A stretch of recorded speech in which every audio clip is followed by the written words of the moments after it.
Whoa, guys, welcome back to another Fleetyards mission briefing. I'm your host, Captain Foley. I'm the one and only Commander Cockins. The other host, co-host. Well, am I really? I'm just a black cat in the corner of your eye. Exactly. I don't know. But anyway, we're Fleetyards mission briefing, and we're here to talk about some sci-fi ships from a sci-fi franchise, as we do. And a lot of people put a lot of time and effort into these things. Maybe some computers do it. I don't know. Somebody's doing something, doing a lot of detailing. And we don't always take the time to appreciate what we see on screen.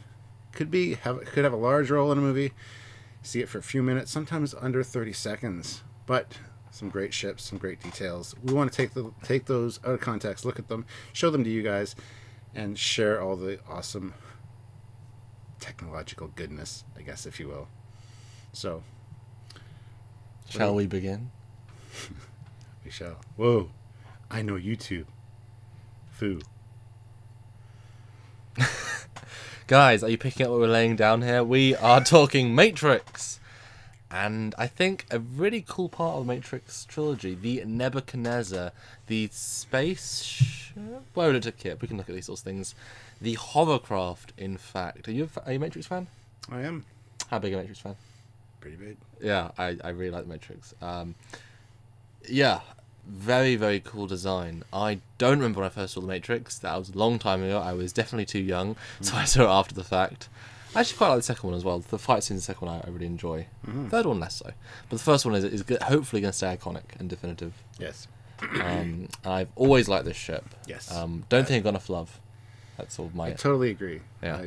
That's one of the ships that I saw on screen, and I'm like, that is cool. Yep. I love all the anti-grav glowy bits on it. One thing that really struck me about this ship, first time I saw it though, was its overall shape. It's got it looks like a dragonfly without the wings. It's got a dragonfly shaped body, which I thought was really cool. Anytime you can merge like an organic shape with a spaceship, I think it works really well. And it's not really a spaceship; it's a hovercraft kind of thing. But, yeah. Very cool design. Absolutely. This I always, from seeing the first film, I didn't really get a great sense of what it looked like. So I'm kind of excited to see some detailed shots here. But I was always impressed. It's a different sort of concept, but it's not that far from what we can do. The only thing it can do extra is the anti-grav. It's a very robust, very rusted, very basic ship, but with one piece of cool tech. But boy is it flaunting it, and boy is it cool. All that being said, now that I'm looking at it on screen here, Yeah. the front looks a lot like the drop ship from Alien. Got the same kind of look, same kind of shapes. Yeah. Even the windows. It could fit very well in the Alien Marine kind of. Yeah. Sort of a larger dropship. Yeah. Shh. There's no stealing of designs in sci-fi. Yeah, so let's look at some detailed shots. So the next picture, Stuart, I believe, is a concept sketch with also some illustrations, and it is different, I think. So yeah, here we have the bridges up front, as is kind of the standard trope that we see. A little bit. We've got op station near the back, and crew quarters in the middle. Well, op station's not near the back, it's near the front, but back from the bridge. He's seeing the code behind the notes. Secret meaning. That's right. So the center is the core, which means core, center, works. So the center is the core, center, it works. I think there's a glitch in the Matrix. No, yeah. Deja vu. Black cat. Well, there's a dog here, not a cat. But I'm kind of surprised by the shape because I know it's a hovercraft, so it is going to be hovering. There's no need for it to land necessarily. And even if it does, you can have special long landing legs. But I'm surprised how it has almost like a right angle down, and then it goes into a tail. It defies what I thought the shape was, and it's concept art. That's probably why. Yeah, it's a little bit bulkier than I think the final one was. Yeah. Sensors at the top. I never really got the feeling that this was like a sensor-rich universe. Sensors, I think of like Star Trek, scanning a planet, scanning a solar system. What kind of sensors do you think? Radar? Well, that's okay. That's a great question to jump off from. How advanced is, I guess, the Zion tech? Yeah, I always got the feeling it wasn't that advanced. Yeah. The coolest thing are the hover jets. That always came as advanced to me, but because the machines have beaten us down so much that we're just scrambling for parts and just junk and spare parts we can find to build these things. Mm-hmm. So I don't know, the fact that there are sensors on that bother me a little bit. I don't think sensors fit.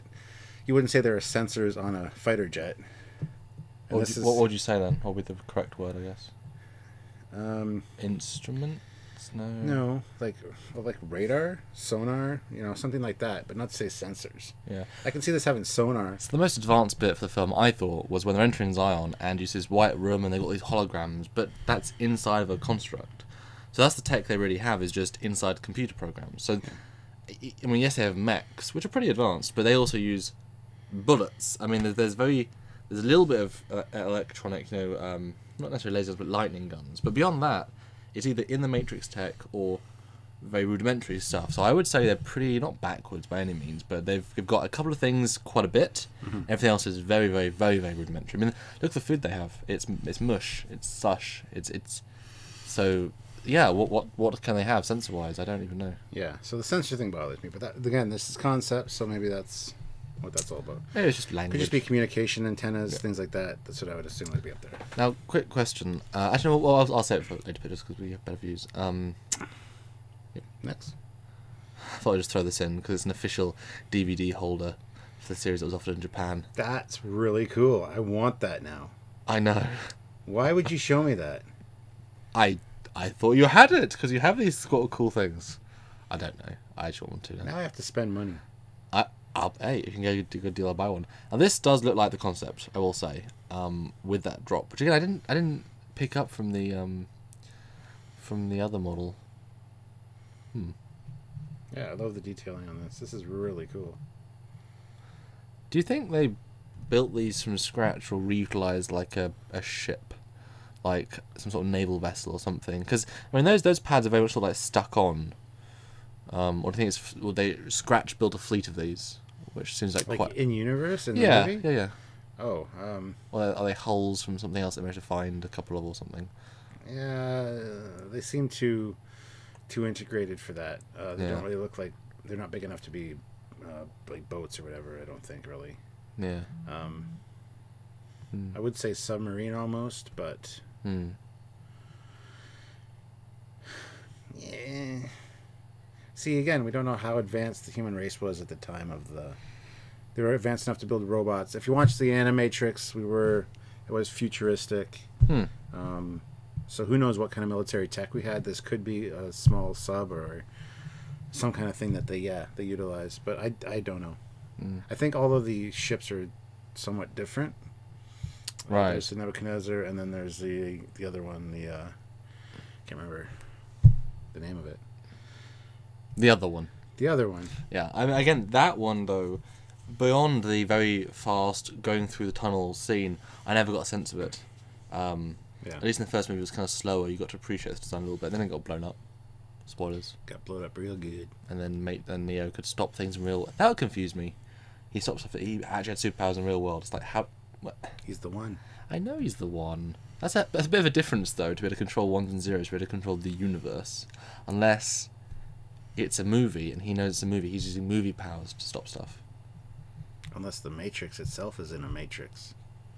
No. That can be controlled. Yes. Wouldn't that be a great joke? It's like the last level is just a kid who's playing a video game, and it's like, he worked it out. He's in the Matrix, or the Matrix, or the Matrix. The machines think they're in control, but they're not. Oh, they could have Inceptioned it. They could have gone to the Matrix in the third movie, put Smith into a Matrix, and then he'd have no power. So you have to live in a world with no power, get really old, then they'd say, Smith, if you become good, you come out of the Matrix you're in, be in the real Matrix, be good, so want to come out of the actual Matrix, then be in the real world, then make peace with humans. You can have Inceptioned it. Would you have watched that? Let us know in the comments below. Next picture. Nebuchadnezzar. So this is cool. This is a 3D model that is online that you can buy. It's a bit more expensive than we can afford, so I've grabbed their preview images because I was so impressed by the detail. Now, straight away, there are some differences to the other two, so grain of salt there. But we're going to look at this because it has a lot of great views. So, yeah, I mean, different. This might be the other one, the second version. But now you can see it in high detail with light. What do you think? I absolutely love it. Yeah. I love the detailing on it, the kind of paint scraped off, and yeah. Also lots of antenna arrays, which I assume are communications arrays now, not sensors per se. I think that word sensor is a wrong wording. Communications arrays and sonar or whatever. Lots of guns. I love that. Everything about the ship I just love. I mean, the placement of all those anti-grav units. Yeah. I can kind of spin, and I mean, I think they're fantastic ships, and they take a pounding. Yes. They run. They keep running. My guess would be that each individual anti-grav is powered internally, so that it doesn't matter how much the ship gets hit, as long as you can communicate with them, you can still do the hovering thing. Like, it's not powered by internal drive, you can take out in the same way. I mean, if this is because once this gets stuck anywhere far from home, you can't just walk through those tunnels, if they're vertical. You're not going to have rope to climb. So these things have the most robust redundancies, would be my personal guess. There's not very many of them as far as I could see from the film. I think there was 12 of them, I think it was said at some point. There wasn't very many of these. The scale is interesting because you can see a ramp, which straight away stood out to me. It's a very simple... Actually, you know what it feels like? It feels like the ship from 20,000 Leagues Under the Sea. Yeah, it's very similar, like the Nautilus. Yeah, and then just adding the stuff onto it, which makes it feel futuristic, but also very... It's funny you said that, because when we saw the original side view of the concept art, I was going to say it looked very much like the Nautilus. There you go. But, yeah. Well, people link designs in their head, so familiar shapes, even if it's different enough, you still... Oh, that's kind of, familiar. Cool. Ooh. See, look at all the guns. This is reminiscent of World War II bomber. Yes. It's just even the way the guns are drilled for the barrels. It looks very much like a bomber, but also tied into modern tech, kind of like a modern Apache helicopter, or even, like I said, the dropship from Alien. You can see all those influences here coming to make something totally new, which is awesome. I mean, that's a lot of front-facing firepower. Yeah. Not what I believe they had in the movie. Cause I remember them having turrets like the Millennium Falcon at the top, and they would rotate and shoot. But this is, I guess, maybe the tactical version or something. I mean, these things were. I mean, was the only threat to these things the Sentinels? I believe so. There's also those huge things on this surface, huge robot walking things that were But I don't think those would be much of a threat. I don't think these went to the surface per se. Yeah. I think basically just the... So, by that, I mean, those are so maneuverable. I would rather have small turrets all over the ship rather than forward-facing. There's not many situations where they'll be in front of you. I think that's maybe the... I know they can rotate a little bit, but I would want... Yeah, I'd say the top one can rotate. These ones can go all the way to the side. Yeah. Yeah, I think... And also, they run a lot from them. I think you'd want aft-facing for the most part. They do have a lot of aft-facing. I'm just saying this is maybe a little bit overkill from front-facing. Although with anti-grav, put as many guns, put as much weight, just anti-grav it up. Cool. You can also fly it backwards, should you need to. It's true. Yeah, so that's a great point. Speaking of backwards, that's a nice back view. I like that. Huh. Yeah. Here again, there's only one gun turret here on the back facing rear. I think there would be more.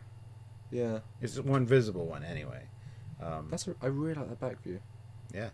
It's very sexy. Very sensual. Sumptuous. Sure. But I will not say it. You will not. The word that shall not be uttered. You're going to take the blue pill rather than say it. It's sleek. It's a red pill. He's one of us. It looks smaller from this perspective. Yep. Yeah. I don't know. Just the design is so impressively cool. It's so simple, but yeah. And what I like, it kind of has from this view, in a small way, like the Firefly. From Serenity, or from both. The bottom has the ramp, which you can tell is the outer cargo zone. That's how you... And then functional area for the back, main living area in the middle, and then top would be the Command cockpit. deck. Yeah. Yeah. And so the middle bit we know is that big cavernous room. So it's very simple, and we see a lot of the rooms actually. Now, what has always intrigued me about this back section is that it feels so small and so thin, with these 8 big generators. Is this how it's steering, like using its mass at the back to then go turn and forward? Like, because I felt like it's got so much anti-grav power at the back. Do you know what I'm saying? Like how it steers, it might, you know. Yeah, I can just see ramping up the output on these two and swinging the back end around. Yeah, because the front bit has everyone, you might jostle them. If you can move the back and then just keep going forward, then maybe that's a way of, I don't know. Well, they're very maneuverable, as we've seen. Yeah. But lovely, and how everything's connected is really good, and easy to refit, I'm sure, easy to add things on, and I'd love to see it without any of this stuff. I'd love to see it with warp engines, actually. I'd love to see, it's a cool shape, actually. Would be cool. Yeah. Nice picture. Oh yeah. That is basically the concept art, isn't it? Yeah, it is actually. Huh. It's a lot thicker than I originally anticipated from seeing the movie. Yes. I pictured it much more slender. But again, fan version with a grain of salt, guys. But yeah. Yeah, what are they? Probably like two umbilical tubes for like refueling and stuff. Yeah. But I assume that's probably flexible. Yes. But boys, they need to be like docked into the hull. It does not look like a either Into Darkness phaser or Halo assault rifle from the side view. Maybe a little. Yeah.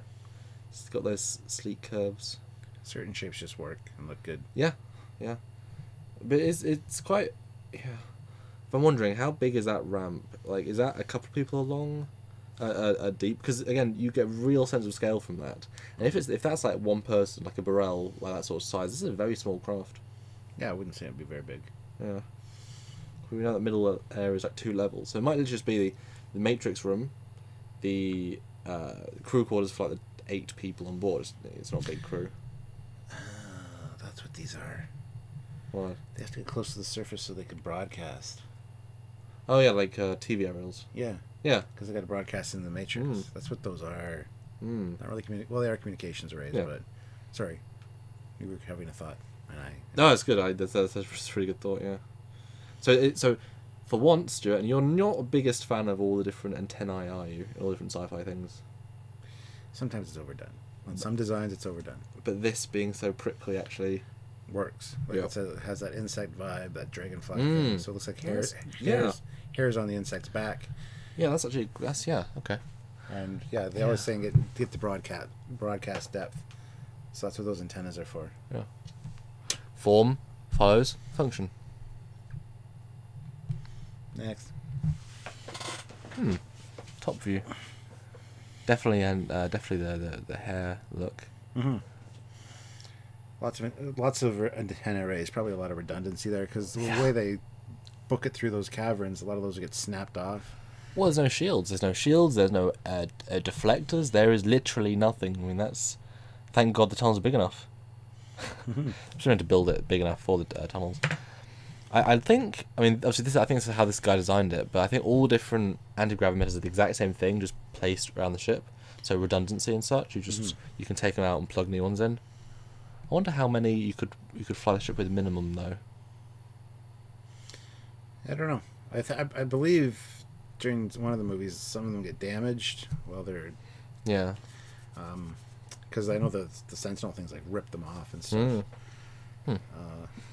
You could probably lose quite a few and still be maneuverable. Because you probably need one on each side from the front and the back on the bottom to at least keep it up. And that would probably make your maneuvering a lot more sluggish, but I mean it's still doable, I would imagine. Yeah.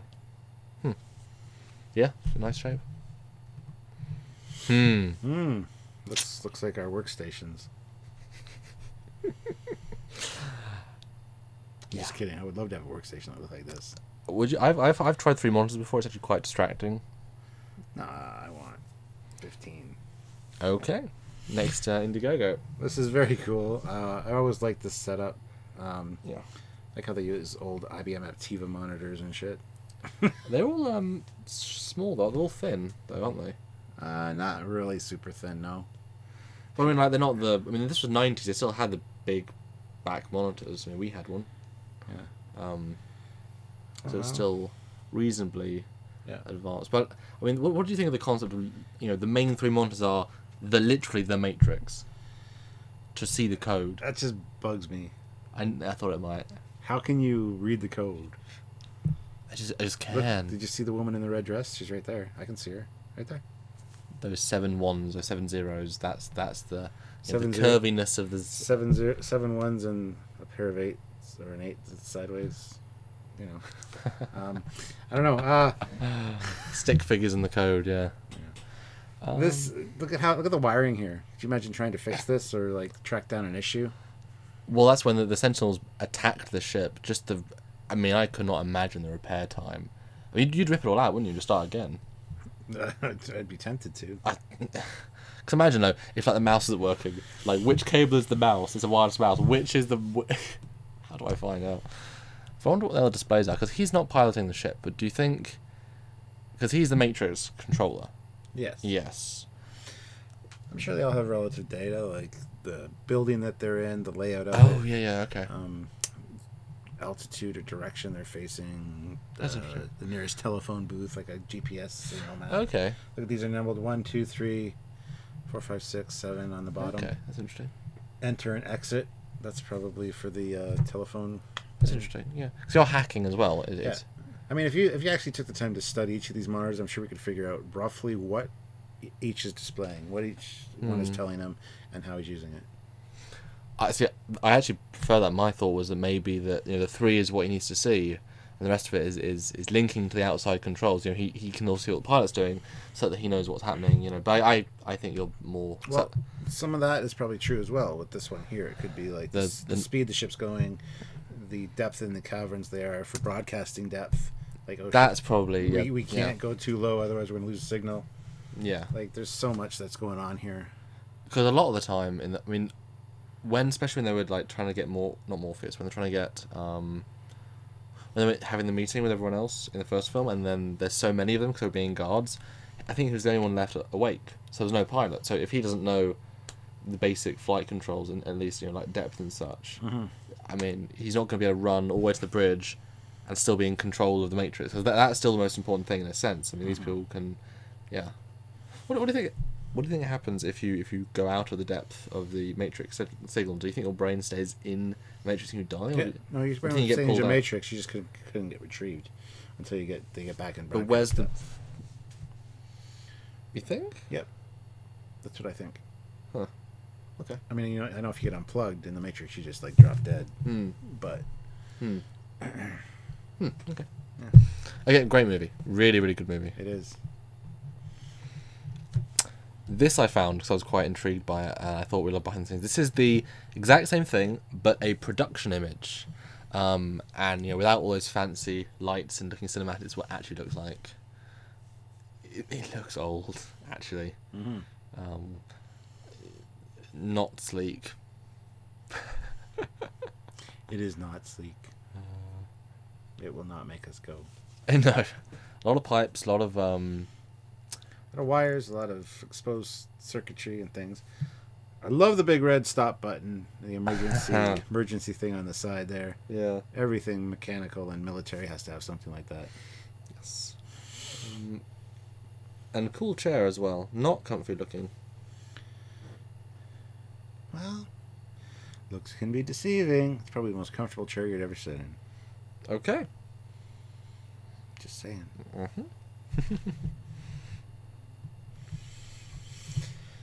Next picture. Ooh, this is a cool model with all the anti-grav units. Do you want to zoom in a little bit? Because this is a different design. Now I think this one looks a lot more like the under the sea ship.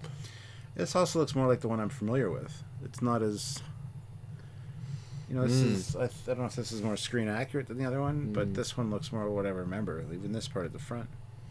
Yeah. Because I do more remember having those 4 at the front as well. Or this is a different design altogether, because that's different at the top. There's one gun here. There's no guns on the side at the front. So it's very different. This might be one of the other ships. This one I actually prefer better. Me too. You know, the little Sentinel trying to go off it. Yeah. No, it is more proportioned, I think. Well proportioned, I mean. Yeah. Although the bottom piece. Oh no, it's 2 and 2, isn't it? So that's okay. So it's got 2 at the bottom hovering. So it's got more emitters, I think, the other one. Yeah. Yeah, it's got 4 at the top for some reason. I like the bridge a lot more. I like this, and that looks more like a bug as well, having the big buggy eyes. He just said that, but I was just about to say, it looks more like a fish to me. You got the fish eyes, you got the scales, you got the fins. No, I see that. And the tail. It's the fish bug. It's a fish bug. Fish bug. It's brilliant. Yeah, I wish I got a picture of the bridge. The thing about mission briefing is we don't want to show everything. That's not the point. No. But I really like this image when I saw it, and I think it's a great, realistic, sci-fi, reminiscing about the past design. It pulls a lot of elements, but it is greater than some of its parts, I think. Yes. I wonder how big it is, actually. I'd love a scale idea. I'd love to see an internal diagram. I don't think it's been fleshed out that much. I'm sure there's probably an internal layout. Full Fleetyards. I'd love to get that model. I'd love to do some cool stuff with it. Cause it's a cool design. Actually, do you think... Would anti-grav work in space? There's no gravity in space, but do you think it could push...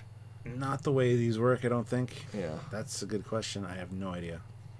I'm not an astrophysicist. Because is it pushing against gravity? Is it creating its own gravity field? Because it's creating its own gravity field. Could you not use gravity to move your object? I don't know. I probably sound quite stupid because I'm not really a science major. Thrust in space is very strange because if you don't have anything to thrust against, you know. Yeah, it's tricky. I don't know. You do sound stupid. No, you don't. I'm just kidding. Yeah. That's the last picture. Okay, well, let's go to the first picture because it was a beautiful in action shot, and let's compare this one to the. This is again different, but closer to the last picture. I think this is the last picture, I believe. Oh no, the front's a little different. Yeah, these aren't. There's no guns on the side, but. Well, yeah, the side also ones compared to the last image, these side ones aren't as close up to the front. They can move forward though. Oh, do you think? Yeah. Oh, we go. You see them moving all the time. Do you? Yeah. Oh, cool. So yeah, there we go. The Nebuchadnezzar, great name as well. Yes. I know it's got some real historical meaning. Great movie, a lot of personality. I wish it's a very, very dark movie. I wish they got more love. I wish we'd seen like a fleet of them in dock and we could appreciate them. You know, less time in the second and third movie for random cave dances. Let's have more, you know, ship docked repairing moments. Because imagine if this was getting the same love as like the Firefly. Like, it's a character as well. It deserves it because it's a cool ship. It's a cool ship. Although it does get totaled at some point. Yeah. Everything looks cooler in the Matrix, even us, I gotta say. So guys, if you like the video and you like being in the Matrix, let us know in the comments below what you think about the Nebuchadnezzar. If you know anything about it that we missed or screwed up, if you designed it, let us know. Please let us know. I'd love to talk to you. I'm sure there are different versions of it. I can't remember the name of the other one. It's on the tip of my tongue. It's in the Animatrix. And the game and the movie. Yeah, played the game. I think we all remember the first movie the best. Yes, yes. That one stuck. But, I mean, if you want to like the video, please do so. Click the like button. Don't forget to click the notification icon so you get notified every time we upload. And subscribe. Subscribe to our Matrix so that you can join us in the Matrix on a daily basis as we, you know, we release daily content. And there are a couple of ways to help the show directly. You can either take the blue pill or the red pill. The blue pill is go over to Trekyards.com and click the blue donate button. Isn't it? Yeah. Nice. And you can donate that way for a one-time donation, $10, $20, whatever you want to give us as kind of a tip for helping, you know, for bringing you free entertainment on a daily basis. Or there's the red option, which Samuel will tell you about now. Well, it's orange more on Patreon. It's orange. No, it's red, so it's fine. Well, we can't see properly with your sunglasses on. Patreon, which is a monthly donation service for YouTubers like us, because we are YouTubers. It's strange, I know. To support us a little bit each month, kind of like a Netflix or a Hulu or something like that. Everything is for free, we give, but if you want to support the channel, the different shows, and the growth of the channel, then please do give a little bit each month. $1 would be nice, $5 is a cup of coffee a month, or more, even say a 20. again, not too much, but each one of you that does, 10 of you, 15 of you, it makes a huge, huge difference. And it could even change our lives if enough of you gave. Yes, indeed. And change your lives. Could we make new, better content as well? And do more trips with things together. Yeah. But if you can't help us financially, there's always the share option. You can share it on anywhere you think that somebody would enjoy seeing the content you just watched, whether it be a Matrix web page or a Facebook group that we don't know about. Reprogram my programming. My Matrix is screwing up. Sorry. But as a steak, still tastes like a steak. That's right. But yeah, share it around where people will appreciate it and kind of spread the Fleetyards word and the Trekyards brand name as well, as we want to get more subscribers. Don't forget the Facebook groups for Fleetyards and Trekyards. Join those as well and become part of our Matrix community collective. Wrong universe. Check out Trekyards, Fleetyards, and everything we do on this channel. So until next time, guys, I am Commander Cockings. And I am the one. The only. Captain Foley. Yeah. Bye, guys. Bye, everybody.